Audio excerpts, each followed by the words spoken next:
નમસ્કાર વિદ્યાર્થી મિત્રો, આજે આપણે જે છે 4 પાઠ સુધી આગળ જોયું. આજે આપણે એક નવો પાઠ શરૂ કરશું. બરાબર, 5મો પાઠ છે મનોભાર અને સ્વાસ્થ્ય. તો મનોભાર એટલે શું અને એ જે છે આપણા સ્વાસ્થ્ય ઉપર કેવી રીતે અસર પહોંચાડે એ જોશું. જેવી રીતે શારીરિક રોગો જે છે એ આપણે સ્વાસ્થ્યને બગાડે છે. બરાબર, હાલના જે કોરોના મહામારી જોઈએ આપણે તો એ જે છે આપણા સ્વાસ્થ્યને તદ્દન અસર પહોંચાડે છે. બરાબર, તો કોરોનાની બે પ્રકારની અસર જોવા મળે છે. બરાબર, હવે લોકો જે છે એ એક શારીરિક અસર અને માનસિક અસર. બરાબર, શારીરિક અસર તો થાય છે, એના બધા શારીરિક લક્ષણો જે છે એ બહાર આવે છે અને ડોક્ટરો અથવા તબીબીઓ અને એ ક્ષેત્રમાં જે કાર્ય કરતા મેડિકલ સ્ટાફ હોય, બરાબર, તે સંશોધન કરી અને શારીરિક લક્ષણો અલગ અલગ જુદા જુદા તારવે છે અને એનું સ્વરૂપ જે છે એ બદલાતું રહે છે. પરંતુ આ કોરોના મહામારીની જે છે આ રોગની અસર માનસિક સ્વાસ્થ્ય ઉપર કેવી થાય છે લોકોના. બરાબર, એક તો જે છે સમગ્ર દેશમાં લોકડાઉન કરવામાં આવ્યું હતું. એ દરમિયાન આપણા બધાની મનોસ્થિતિ શું હતી. બરાબર, તો આ અંગેનો અભ્યાસ છે એ મનોવિજ્ઞાનમાં કરવામાં આવે છે અને એટલા માટે જે છે એના આ કોરોના મહામારીના કારણે આપણે તદ્દન જે છે ઘરમાં કંટાળો આવે, હતાશા, ખિન્નતા, બરાબર, આવું બધું જે છે ગુસ્સાનું પ્રમાણ, ચીડિયાપણું, આવું બધું છે વધતું જોવા મળ્યું હતું લોકોમાં. બરાબર, અને દિવસે ને દિવસે હાલમાં પછી આપઘાત કરવો, આત્મહત્યાઓ કરવી, બરાબર, આવી બધી છે એ પરિસ્થિતિ એકદમ વિકરાળ સ્વરૂપ ધારણ કરી બેઠી છે. ઘરમાં કંકાસ થવો, છૂટાછેડા થવા, લગ્ન જીવનમાં ભંગાણ થવો, બરાબર, આવી પરિસ્થિતિ જે છે એ એકદમ અત્યારે હાલની સ્થિતિમાં જોઈએ તો સમાજ માટે જે છે એ નુકસાનકારક બાબત સાબિત થઈ રહી છે અને એનું પ્રમાણ પણ તદ્દન વધી રહ્યું છે. ત્યારે બરાબર, તો એ અંગેનો અભ્યાસ કરવા માટે સીધી અસર છે લોકોના માનસિક સ્વાસ્થ્ય પર કરે છે. તો આ અંગેનો અભ્યાસ કરવા માટે મનોવિજ્ઞાનમાં મનોભાર શું છે તે સમજવો જોઈએ અને આ બધું થાય છે તો મનોભારના કારણે થાય છે. બરાબર, કે મનોભાર આ વધવાથી આપણું જે છે માનસિક એક પ્રકારનો મનોભાર એટલે મનનો ભાર, એક પ્રકાર વધવાથી આપણે જે છે માનસિક રીતે પીડાનો અનુભવ કરીએ છીએ. બરાબર, અને આ પીડા જે છે એક પ્રકારના રિપોર્ટમાં આવી શકતી નથી. એટલે કે શારીરિક નિદાન જે છે એનું થઈ શકે પણ એના જે બીજા શારીરિક કારણો છે. બરાબર, એટલા માટે જે છે મનોભારને સમજવું જરૂરી છે અને આ મનોભાર જે છે આપણા માનસિક સ્વાસ્થ્ય ઉપર વિકૃત અસર પહોંચાડે છે અને મનોભારને કારણે અનેક મનોવિકૃતિઓ પણ જન્મ લે છે અને પરિણામે છે માનસિક સ્વાસ્થ્ય દિવસે ને દિવસે કથળતું જાય છે. પરંતુ prevention is better than cure, એટલે કે કાળજી પહેલા જે છે આપણે અગમચેતી રાખવી જોઈએ. બરાબર, આપણે સાવચેતી રાખવી જોઈએ.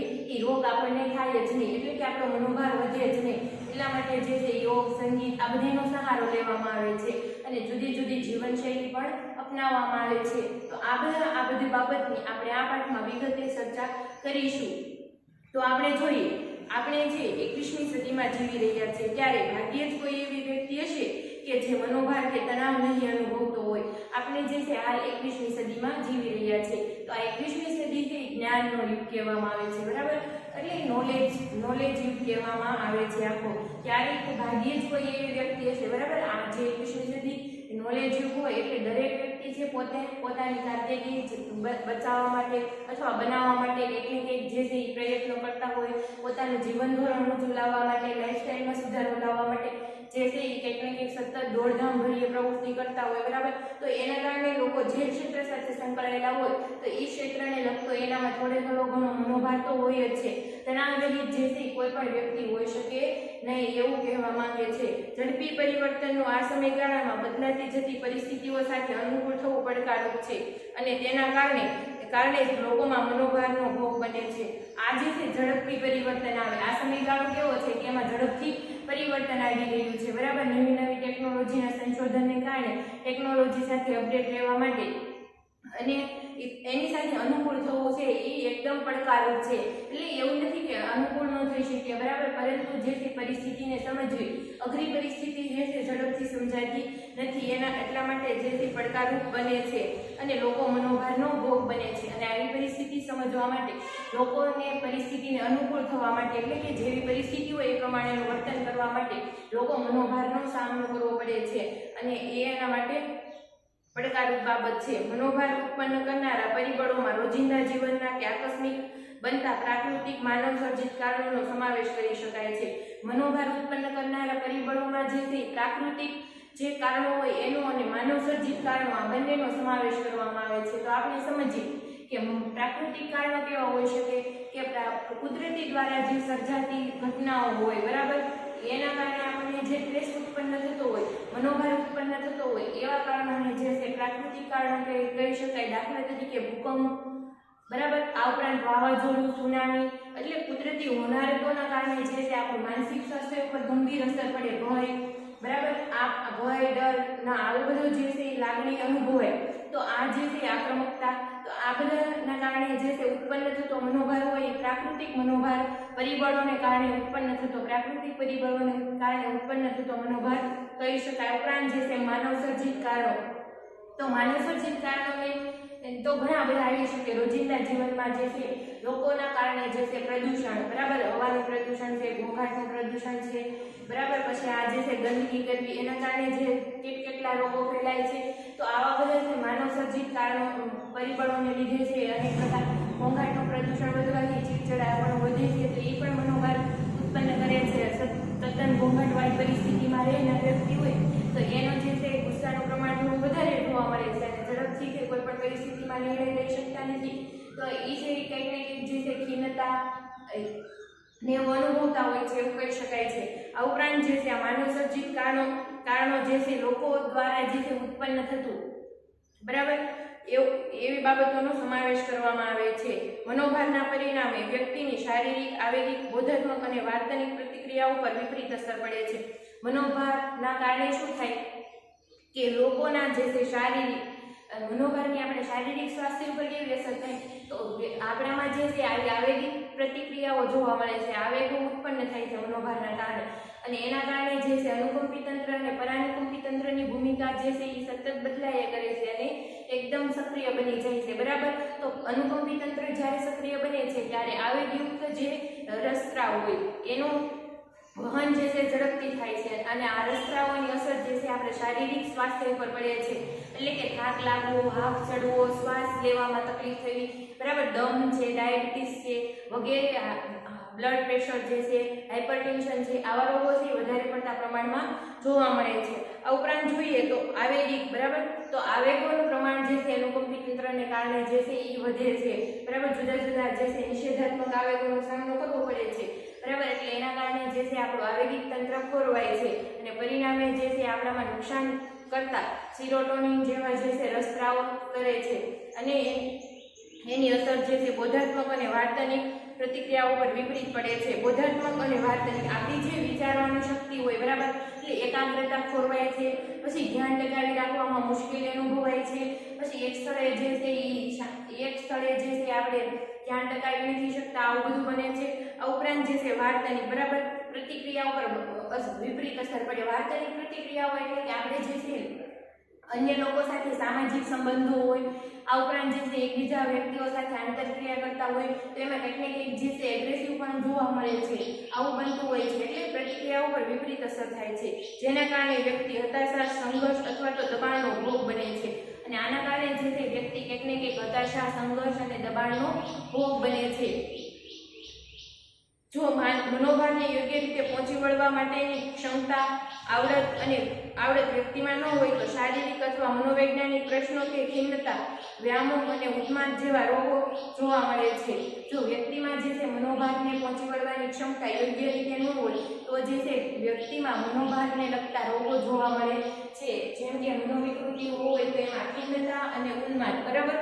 તો ખિન્નતા જે છે શું છે દર્શાવે છે, ખિન્નતા એટલે કે એકદમ એકલવાયા કોઈની સાથે બોલવું નહીં, કાંઈ પણ વર્તન જે છે કરવું નહીં, બરાબર, એક ખૂણામાં બેસી જવું, ખિન્નતા. અને ઉન્માદ એટલે કે તદ્દન સતત બોલ કરવું, એકધારું ચાલ કરવું, એક જગ્યાએ ધ્યાન ન ટકાવી રાખવું, બરાબર, આવા બધા વર્તનો જોવા મળે છે.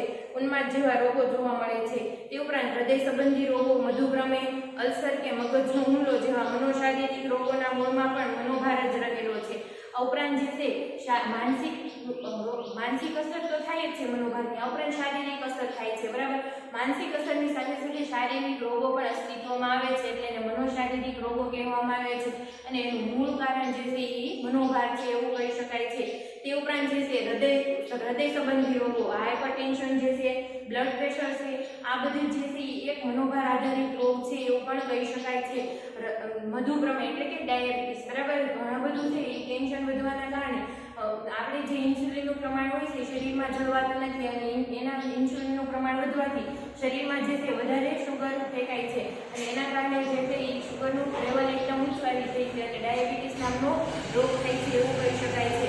અલ્સર, બરાબર, જઠરમાં જે ચાંદા પડે છે, બરાબર, એને શું કહેવામાં આવે છે? અલ્સર કહેવામાં આવે. અલ્સર એટલે એક પ્રકારનું ચાંદું, બરાબર, એને જઠરમાં થાય છે. જઠરમાં જે છે એકદમ ચિંતાભરી પરિસ્થિતિને કારણે જઠરમાં રહેલું જે પ્રવાહી હોય છે, બરાબર, એનું પ્રમાણ વધે છે અને એનું પ્રમાણ વધવાને કારણે એ જે છે આપણને એસિડિટી થાય એ ટાઈપની અસર જોવા મળે છે અને એ જે છે લાંબા સમયે એ ચાંદુ જઠરમાં જે છે હોજરીમાં, બરાબર, ચાંદુ તરીકે ઉત્પન્ન થાય છે.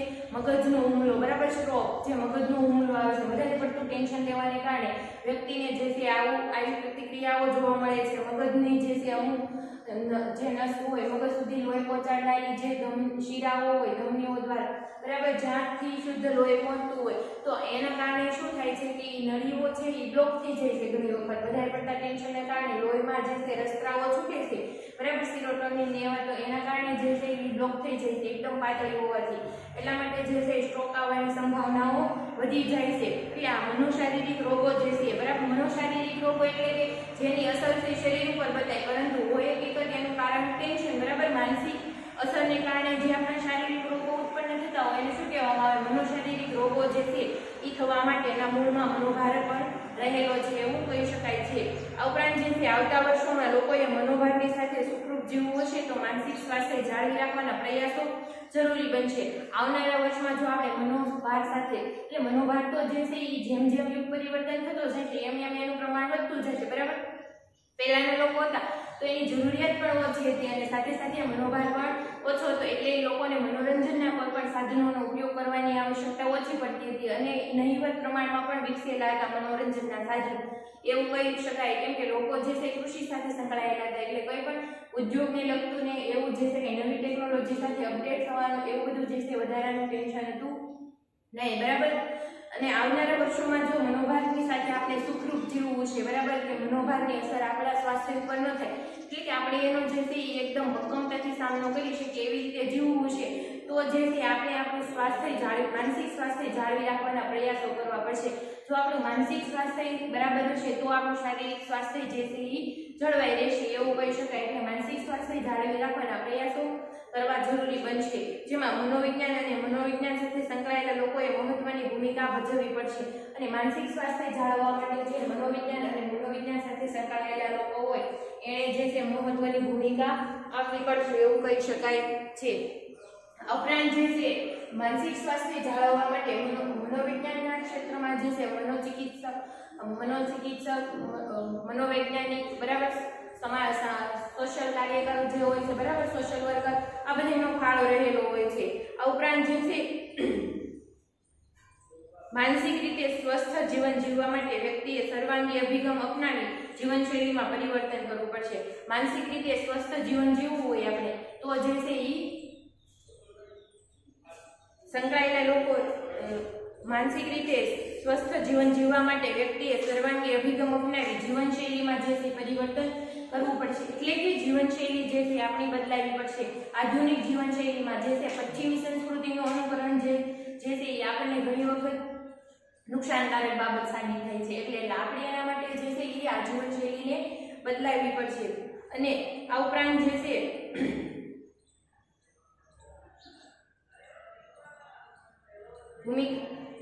જીવનશૈલીમાં પરિવર્તન કરવું પડશે. આ માટે યોગ્ય આહાર વિહાર, સમયનું વ્યવસ્થાપન, વ્યાયામ, સંગીત અને માનવજાતને ભારતની અપ્રિતમ ભેટ એવા ધ્યાન અને યોગનો ઉપયોગ રોજબરોજના જીવનમાં વણી લેવો પડશે. આ જીવનશૈલી બદલાવવા માટે આપણે જે આહાર વિહાર હોય આપણો, બરાબર, આહારમાં પરિવર્તન કરવું પડશે. આપણી જે વિચારવાની ટેવ હોય, વિહાર કરવાની જે ટેવ હોય એમાં પરિવર્તન કરવું પડશે. આ ઉપરાંત છે સમયનું મેનેજમેન્ટ, બરાબર, ટાઈમ મેનેજમેન્ટ, સમયનું વ્યવસ્થાપન, આ એક મહત્વનો મુદ્દો છે. જો સમયનું મેનેજમેન્ટ યોગ્ય રીતે કરવામાં આવે તો લોકો જે છે એ ધારી સફળતા પ્રાપ્ત કરી શકે છે. એટલા માટે સમયનું મેનેજમેન્ટથી છે એ 50% મનોભાર ઓછો થતો હોય એવું પણ જોવા મળે છે. અને વ્યાયામ, બરાબર, યોગ જે છે, વ્યાયામ જે છે, હળવી કસરતો જે છે એ જીવનમાં અપનાવવી પડશે. બરાબર, કેમ કે આપણી જીવનશૈલી છે આ સાધનો વિકસવાના કારણે જે છે મોટાભાગે બેઠાડું જીવનશૈલી થઈ ગઈ છે. બરાબર, એટલે વ્યાયામ જે છે એ આપણા માટે અસરકારક સાબિત થાય છે. આ ઉપરાંત જે છે સંગીત અને માનવજાતની ભારતને અપ્રતિમ ભેટ છે. સંગીત અને જે છે એ માનવજાત, આ ઉપરાંત સંગીત સાંભળવું પણ આપણે સ્વાસ્થ્ય માટે સારી એવી બાબત છે. પછી મનોભારની અપ્રતિમ ભેટ એવા ધ્યાન અને યોગનો ઉપયોગ કરવો પડે. બરાબર, મનોભારની જે છે અપ્રતિમ ભેટ જે છે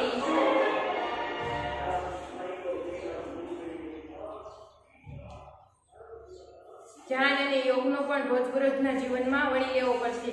અપ્રતિમ ભેટ જે છે એ ધ્યાન અને યોગ. બરાબર, તો ધ્યાન અને યોગ જે છે આપણા ભારતની અન્ય દેશોને આપેલી એક ભેટ છે. બરાબર, એટલે એનો પણ આપણે જીવનશૈલીમાં ઉપયોગ કરવો પડશે. હવે જે આપણે જોઈએ તો આ બધું જે છે મનોભારના કારણે જોવા મળે છે. અને આપણું સ્વાસ્થ્ય જે છે માનસિક સ્વાસ્થ્ય ટકાવી રાખવા માટે આપણે મનોભારનો સામનો કરવો પડે છે.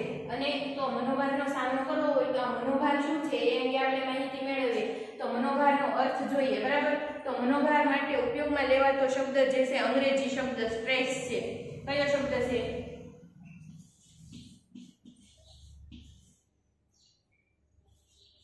સ્ટ્રેસ શબ્દ જે છે એ ઉપયોગમાં લેવાય છે. અને આ સ્ટ્રેસ શબ્દ જે છે એ શુદ્ધ વિજ્ઞાનનો શબ્દ છે. ઇજનેરી વિદ્યામાં જેનો અર્થ થાય છે ભૌતિક પદાર્થ પર લગાડેલ બાહ્ય બળ.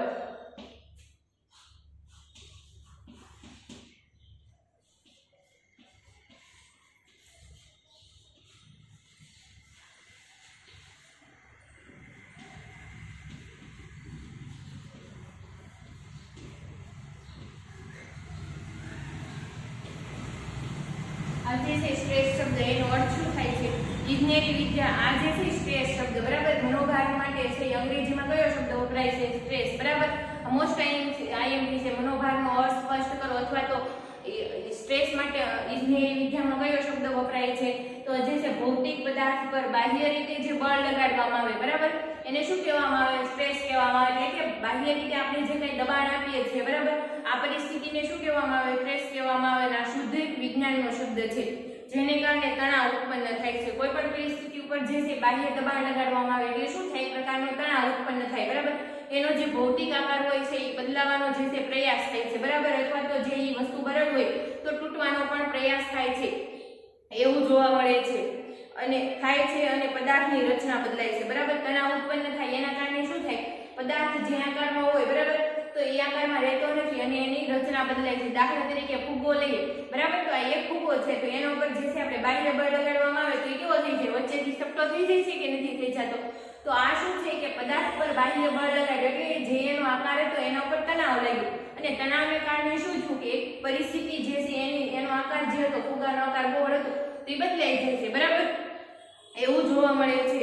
આ મનોવિજ્ઞાનમાં વ્યક્તિની શારીરિક, માનસિક, આંતરિક, બાહ્ય સ્થિતિને બદલવા માટે જવાબદાર બાહ્ય ઉદ્દીપકો, ઘટનાઓને પરિણામે ઊભી થતી માનસિક સ્થિતિને મનોભાર તરીકે ઓળખવામાં આવે છે. આમ મનોવિજ્ઞાનમાં પણ જે છે એક પરિસ્થિતિ એવી ઉત્પન્ન થાય છે. બરાબર, કે જે વ્યક્તિની આંતરિક ક્રિયાઓને બદલે છે, સાથે સાથે બાહ્ય ક્રિયાઓને બદલે છે. એવા જે અમુક બાહ્ય ઘટનાઓ હોય, બાહ્ય ઉદ્દીપકો હોય. બરાબર, તો એવા ઉદ્દીપકોમાં આપણે જોયું તો માનવ સર્જિત ઉદ્દીપકો અને પ્રાકૃતિક ઉદ્દીપકો. બરાબર, એના કારણે જે છે મનુષ્ય, દાખલા તરીકે ધરતીકંપ આવ્યો હોય, બરાબર, ભૂકંપ જે આવ્યો છે તો એ એક પ્રાકૃતિક કારણ છે કે એના કારણે જે છે મનુષ્યની બાહ્ય અને આંતરિક સ્થિતિ બંને બદલાઈ જાય છે. બરાબર, કે ધરતીકંપના કારણે શું થાય છે કે ડર, ભય અને આ જે છે આંતરિક પરિસ્થિતિ બદલાય છે. એટલે અંદરના જે આવેગો હોય છે વ્યક્તિના એ પણ બદલાય છે. સાથે સાથે છે એ ડર જે છે શારીરિક વર્તનમાં પરિવર્તન પામે છે. એટલે આખું પાકું થઈ જવું, આમ તેમ દોડવું. બરાબર, આવું વર્તન જોવા મળે છે કે નથી જોવા મળતું? તો આ જે છે બાહ્ય પરિસ્થિતિ છે વ્યક્તિની શારીરિક અને માનસિક, બરાબર, જે શારીરિક પ્રતિક્રિયાને અસર પહોંચાડે છે અને માનસિક પ્રતિક્રિયાને પણ અસર પહોંચાડે. આ સાથે બાહ્ય આંતરિક સ્થિતિને બદલવા માટે જવાબદાર બાહ્ય ઉદ્દીપકો, ઘટનાઓને પરિણામે ઊભી થતી માનસિક સ્થિતિને મનોભાર તરીકે ઓળખવામાં આવે છે. અને આ બધાના કારણે જે છે એક બાહ્ય ઘટક હતું. બરાબર, તો એના કારણે જે છે એ શું એક પરિસ્થિતિ ઉત્પન્ન થઈ તો આ માનસિક પરિસ્થિતિને આપણે શું કહેવામાં આવે છે? મનોભાર કહેવામાં આવે છે. સમજાયું? મનોભાર તરીકે ઓળખવામાં આવે છે. જૈવિક અને તબીબી વિજ્ઞાનના સંદર્ભમાં મનોભાર એક ભૌતિક, મનોવૈજ્ઞાનિક અથવા આવેગિક પરિબળ છે. તબીબી વિજ્ઞાન જે છે બરાબર એના સંદર્ભમાં જે છે એવું જોવા મળે છે કે મનોભાર છે એ એક ભૌતિક, મનોવૈજ્ઞાનિક અથવા આવેગિક પરિબળ છે. મનોભાર જે છે એ એક આવેગિક પરિબળ કહી શકાય અથવા તો જે છે મનોવૈજ્ઞાનિક પરિબળ કહી શકાય. મનોભાર જે છે જેમ ઓછો થાય એમ એમ જે છે માનસિક સ્થિતિ કેવી થઈ છે? હળવી થઈ છે. બરાબર, એટલે મનોવૈજ્ઞાનિક અને સાથે સાથે આવેગો પણ કેવા થઈ જાય? શાંત થઈ જાય. બરાબર, એટલે આ એક આવેગિક પરિસ્થિતિ છે, પરિબળ છે જે શારીરિક અથવા માનસિક તણાવના પરિણામે જન્મે છે. અને આ જે છે શારીરિક તણાવ હોય કોઈ પણ પ્રકારનો, બરાબર, આપણને શરીરમાં દુખાવો થતો હોય તો એના કારણે જે છે બેચેની અનુભવ હોય તો શારીરિક પરિબળોને કારણે ઉદ્ભવે છે અથવા તો માનસિક પરિબળો. દાખલા તરીકે બિઝનેસમાં ખોટ ગઈ હોય તો આપણને માનસિક ટેન્શન હોય ને તો એના કારણે જે છે શારીરિક પરિસ્થિતિ ઉત્પન્ન થતી હોય એને શું કહેવામાં આવે? મનોભાર કહેવામાં આવે. બરાબર, કે જે આપણી જીવનશૈલીમાં ગળું સુકાવવું, બરાબર, ભૂખ ન લાગવી, આવું બધું વર્તન જોવા મળે છે તો આ બધું વર્તન જે છે એક માનસિક પરિસ્થિતિને કારણે ઉત્પન્ન થાય છે. બરાબર, તો આ જે છે બે સંદર્ભમાં જોવા મળે છે, તણાવના પરિણામે જન્મે છે.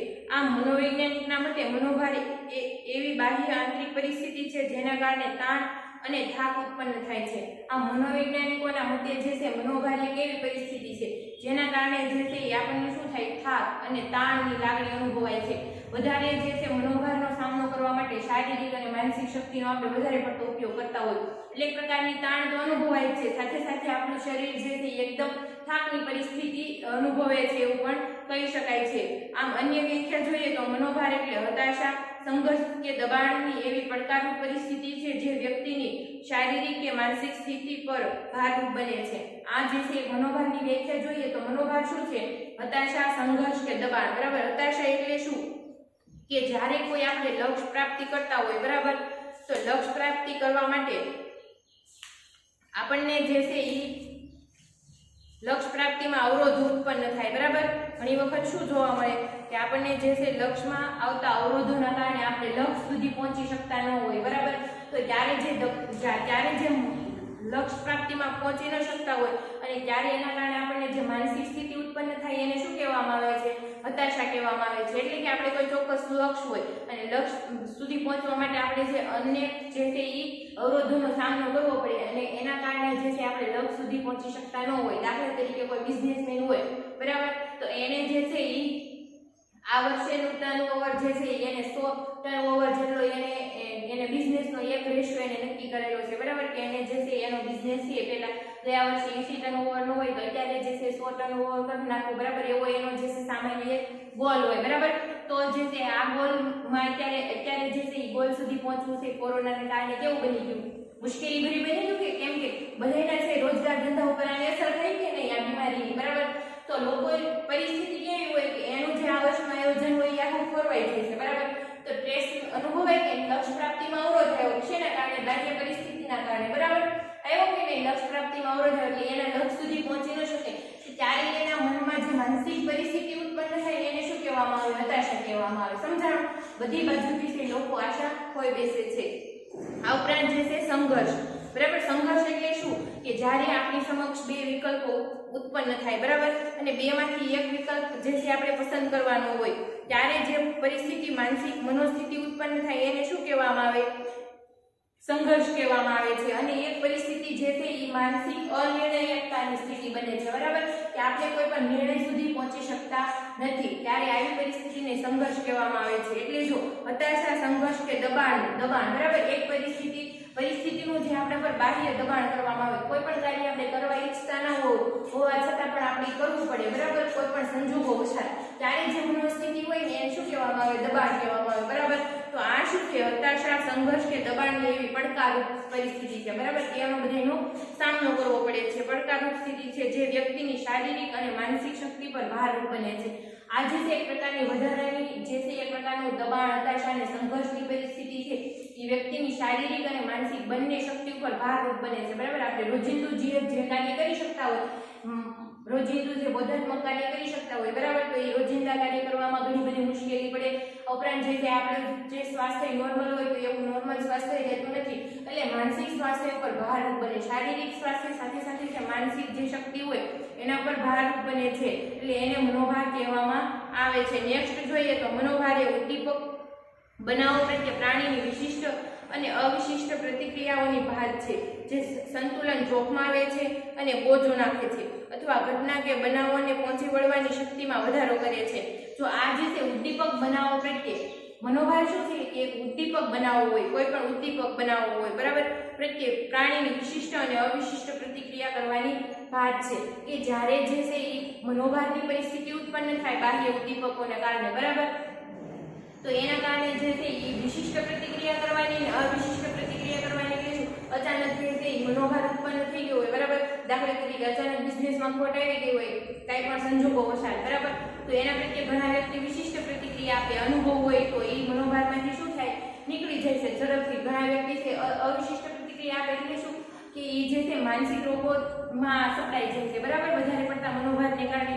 પ્રતિક્રિયાની ભાત છે જે સંતુલન જોખમાવે છે. આપણું જે રોજિંદુ સંતુલન હોય એ શું કરે જોખમાવે છે બરાબર. રોજિંદુ જે છે કાર્ય કરતા હોય આપણે તો એમાં ગુસ્સો જોવા મળે, આક્રમકતાનું વર્તન જોવા મળે, થાક છે વધારે પડતો પ્રમાણમાં જોવા મળે, પછી કાર્યનું પ્રમાણ જે છે ઘટી જાય, આવું બધું જોવા મળે, એટલે સંતુલન જોખમાવે. દાખલા તરીકે આપણે જે છે સરેરાશ 12 કલાક કાર્ય કરી શકતા હોય તો મનોભારના કારણે જે છે 8 થી 9 કલાક જ કાર્ય કરી શકીએ બરાબર. તો રોજનું જે છે જીવનશૈલીમાં પરિવર્તન આવ્યું, એટલે આપણું જીવનશૈલીમાં પરિવર્તન છે એ આપણું રોજબરોજનું સંતુલન કેવું છે જોખમાઈ ગયું નથી જોખમાઈ ગયું બરાબર. સંતુલન જોખમાવે છે અને બોજો નાખે છે બરાબર. મનોભારને કારણે જે છે એક માનસિક બોજાનો શું થાય છે અનુભવ થાય છે, અથવા તો ઘટનાઓ કે બનાવોને પહોંચી વળવાની શક્તિમાં વધારો કરે છે. એટલે એવું નથી કે આમાંથી છે આપણે પરિસ્થિતિમાંથી ભાગી જઈએ, પરંતુ ઘણા વ્યક્તિ છે એ પરિસ્થિતિનો શું કરે સામનો કરે, એમાં એનું શિક્ષણ પૂર્વ અનુભવ આ બધું જે છે કામે લાગતું હોય એવું પણ જોવા મળે છે, અને ઘટના કે બનાવોને પહોંચી વળવાની શક્તિમાં વધારો થાય છે બરાબર.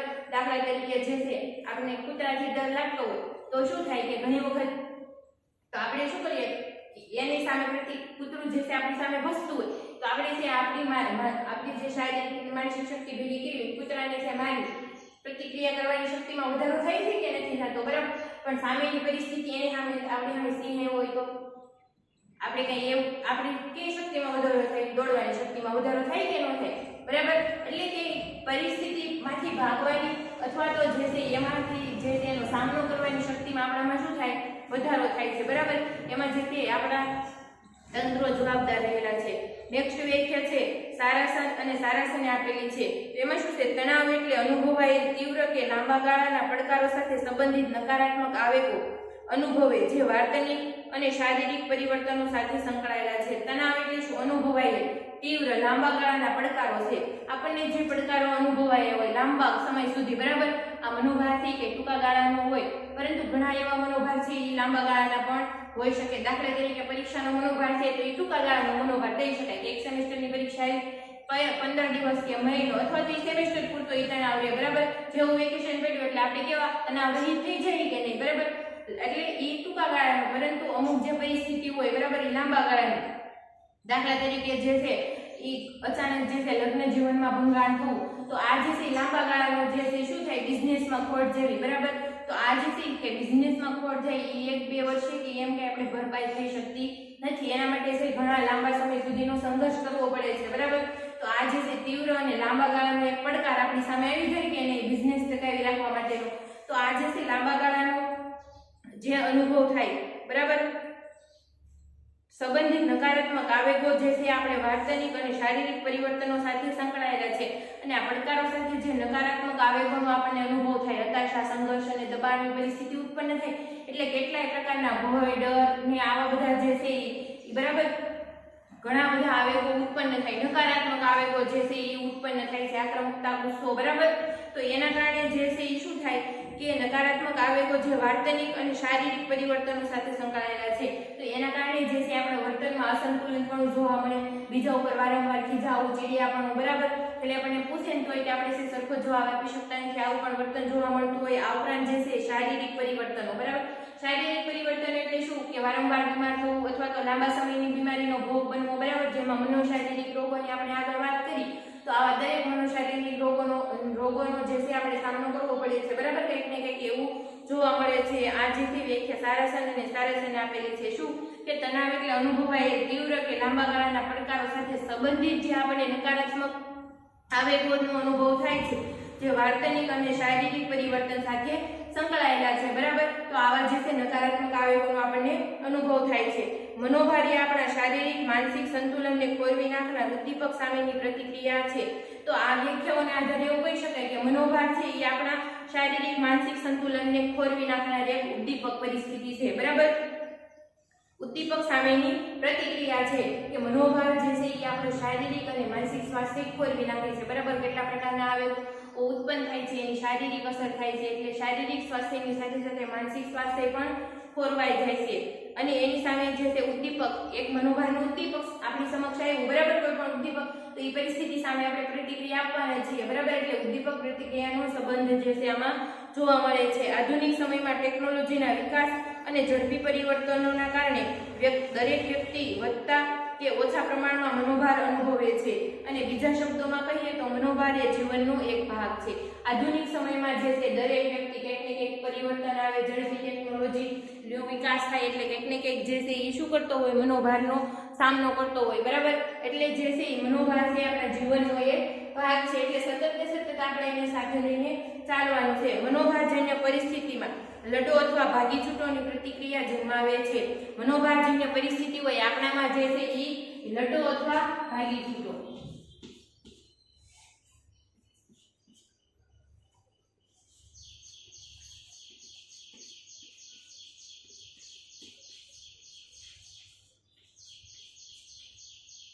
આ જે છે લડો અથવા ભાગી છૂટોની પરિસ્થિતિ જન્માવે છે, બરાબર. મનોભારજન્ય પરિસ્થિતિમાં જે છે આપણી પ્રતિક્રિયા કેવી હોય, એ પરિસ્થિતિ સામે લડવાનું હોય અથવા તો ભાગી છૂટવાનું હોય. આપણે જંગલમાં જતા હોય, આપણી સામે સિંહ બન્યું હોય તો આપણે કઈ એની સામે લડતા ન હોય અથવા તો લડવાની ક્ષમતા પણ હિંમત પણ ન હોય, પરંતુ ઘણા વ્યક્તિ એવા વિશિષ્ટ પ્રતિક્રિયા આપનારા હોય, શારીરિક રીતે તંદુરસ્ત હોય, તો એ શું કરે, એની સામે લડે, બરાબર. એવી પરિસ્થિતિ હોય.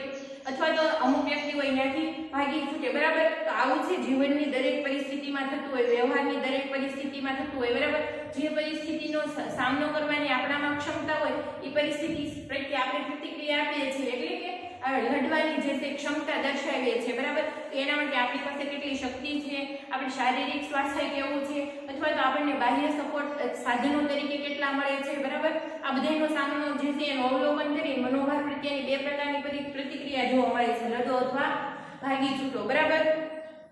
પ્રતિક્રિયા જન્માવે છે. અને આ એક માર્ક માટે મોસ્ટ આઈએમપી છે. મનોભારજન્ય પરિસ્થિતિમાં જે છે એ કેવી પ્રતિક્રિયાઓ જોવા મળે છે એવું એક માર્કમાં પૂછાય તો કઈ, લડો અથવા ભાગી છૂટવાની જે છે એ પરિસ્થિતિ પ્રતિક્રિયા જન્માવે છે.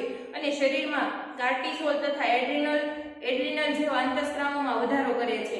આ જે છે શરીર આ લડો અથવા ભાગી છૂટવાની પરિસ્થિતિ ઉત્પન્ન થાય છે, પ્રતિક્રિયા જન્મે છે, ત્યારે શરીરનું જે છે આવેગ તંત્ર સક્રિય બને છે. એમાં ખાસ કરીને અનુકંપી તંત્ર જે છે એ સક્રિય બને છે, બરાબર. તો એમાં જે છે કાર્ટિસોલ અને જે છે એડ્રિનલ જેવા સ્ત્રાવોનું પ્રમાણ જે છે વધારે પડતા પ્રમાણમાં છૂટે છે. અને ટૂંક સમયનો અને હળવો મનોભાર વ્યક્તિને પ્રવૃત્ત અને જાગૃત રાખે છે. જો ટૂંકા સમયનો હોય, બરાબર, દાખલા તરીકે પરીક્ષાનો મનોભાર હોય તો વ્યક્તિને શું કરે, જાગૃત રાખે અને તૈયારી કરવા માટે પ્રેરે. આપણને પરીક્ષાનો હળવો મનોભાર હોય, બરાબર, તો શું થાય કે આપણે જે છે ચાલુ અભ્યાસક્રમ દરમિયાન દરરોજનું હોમવર્ક કરતા હોય, બરાબર, ને હોમવર્ક કરીને શાળાએ આવતા હોય, જે દરરોજનું દરરોજ કરતા હોય, પરંતુ આપણને હવે વધારાનો જે છે એ વધારે માર્ક લાવવા, બરાબર, એવો સ્ટ્રેસ નો, પરંતુ જેવી છે એ તારીખ જાહેર થઈ જાય પરીક્ષા, ધીમે ધીમે મનોભાર આવવા મળે કે ચિંતામાં વધારો થવા મળે કે ન, એટલે આપણે શું કરીએ કે રોજ ડેઈલી એક પાઠ અથવા તો એક વિષય જે છે એ તૈયાર કરતા જઈએ, જેટલું ચાલ્યું એટલું, બરાબર. તો આ શું કરે કે આ એક પ્રકારનો મનોભાર આવ્યો કે એક્ઝામની તારીખ ડિક્લેર થઈ ગઈ, બરાબર. તો આ એક પ્રકારનો મનોભાર આવ્યો એટલે આપણે શું કરીએ કે એને સામે પ્રતિક્રિયા આપવા માટે તૈયારી કરીએ અથવા તો જાગૃત બની જાય, બરાબર. આપણને ન આવડતું એ જે છે વધારે પડતા પ્રમાણમાં શીખવાનો પ્રયત્ન કરીએ છીએ, બરાબર, જાગૃત રાખે છે. પરંતુ લાંબા ગાળા સુધી ચાલતો અને દીર્ઘકાલીન મનોભાર વ્યક્તિના સ્વાસ્થ્યને નુકસાન પહોંચાડે છે. પરંતુ જે લાંબા સમય સુધી ચાલતું હોય અથવા તો દીર્ઘકાલીન મનોભાર હોય, બરાબર, બિઝનેસમાં ખોટ જેવી, લગ્ન જીવનમાં ભંગાણ પડવું, એકલતા અનુભવવી, બરાબર, તો આ જે છે આવા મનોભારો જે છે એ શું છે કે વ્યક્તિના સ્વાસ્થ્યને અસર પહોંચાડતા હોય છે. એમાં માનસિક સ્વાસ્થ્ય અને શારીરિક સ્વાસ્થ્યનો જે છે એ સામનો કરવો પડતો હોય છે. અને વ્યક્તિને મનોભાર ઉત્પન્ન કરનાર પરિસ્થિતિઓને નિયંત્રણમાં ન રાખી શકે, પરંતુ તેની સામે આપવાની પ્રતિક્રિયા ચોક્કસ પસંદ કરી શકે છે.